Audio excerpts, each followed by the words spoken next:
Hello everyone, this is Abdul Aziz Ola once again from A.O.S Academy, the #1 language and linguistics institute. If you would like to learn the French language, take tutorials or your examinations, or even consult a researcher online for your project or thesis works, kindly subscribe and click the links below this video in order to contact us right now. Hello everyone. Today we are going to be discussing about a very cogent aspect of the research writing, which is known as the project proposal. In other words, we are going to be teaching you how to write a good and effective research proposal. Now, before we start, we'd like to explain what exactly is a research proposal. A research proposal is a kind of plan that presents what you are meant to do in your project, how you are meant to go about it, and also what other scholars have already done before you, what other people have already researched on that particular aspect of research you are actually embarking on. As someone once said it, he said, a research proposal is a document that highlights the nature of your project, the essence, that means the reason why you are going about that project, and the method by which you want to undergo that research, the method by which you want to actually analyze what you have in your project. In other words, a research proposal is just like an action plan. We can explain it as an architectural plan that actually tells you, it gives you an insight of how the building you are trying to construct will look like at the end of the day. In other words, before you actually go or embark on any research project, you have to actually have a plan, a laid down principle, a laid down method, a laid down procedure and processes that you want to actually use to actually undergo that research. Now, there are different contents or there are different components of a research proposal. Now, the components are based on what your department, what your supervisor, and what your school itself permits. And that is why it is always expedient on you to know what is required in your level, what is required in your department, what your faculty or your college actually wants. Now we have some guidelines, we have some tips, we have some materials that you could actually consult via our website and our social media platforms that will give you a kind of guideline to how exactly your college, maybe for instance faculty of art, what faculty of art needs, if it's to actually trim it down, what department of linguistics or department of history and international relations need in your proposal. Everything I explained in our material. So if you want to actually get the material, you can click on any of the links below this video and it will take you right to the specific research proposal materials you need in your own department or your own faculty. Now, without much ado, let's go into the components of a research proposal. The first and basic thing your research proposal needs to have is your project topic. That's very open, right? Because yes, while you're writing, you want to actually talk about your research topic. So your research topic is the first thing that must be in your research proposal. The next thing is your introduction or your background to the study. That means your explanation on what exactly your project topic is about.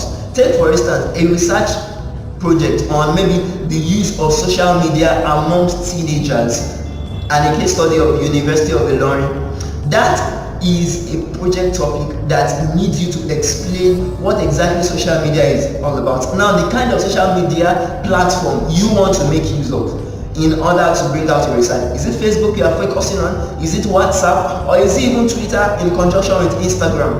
You are meant to explain it introductorily, in summary, what you are actually embarking on in your introduction. The next thing you need to work on is your statement of the problem. That means, why do you actually see a need to actually discuss or to study that aspect of research? Why do you feel the need? You have to state it as a kind of problem that you have actually recognized over time on your statement of the problem. The next thing is the purpose or the objective of the study. We always say that a statement of problem is the summary of the problems in a research. So your purpose or your objectives would cut down, would analyze, would give us like 4, 5, 6 different objectives you wish to achieve in your project. Take for instance the social media topic we talked about. The first one, or the first objective you can actually put there, is that one, you want to recognize, or you want to identify the social media platforms most students in the University of Ilorin make use of. Another objective can be to know to which extent, is it daily, weekly, to which extent are the social media platforms used by students in the school, to know what exactly are the students making use of those social media platforms to do. So those are research objectives, those are the purposes of your research. The next thing is your significance of the study. The significance, what benefit, what will people achieve by you actually bringing about, by you actually studying that project. The next thing is your research questions. Based on your aims and objectives that you have actually brought about, your purpose of the research, you will now outline the research questions. Take for instance the first research I said, to identify. Your research question can be, what are the social media platforms students of the University of Ilorin make use of? That can be your research, because it has to tally with your aim and objective, with your purpose of the study, with your statement of the problem. It mustn't be different from those two aforementioned. Now the next thing is your scope or limitation of the study. That means, what do you want to achieve in your chapter 1? What do you want your chapter 2 to be based on? What do you want your chapter 3 to be based on? What do you want to analyze? How do you want to analyze your chapter 4?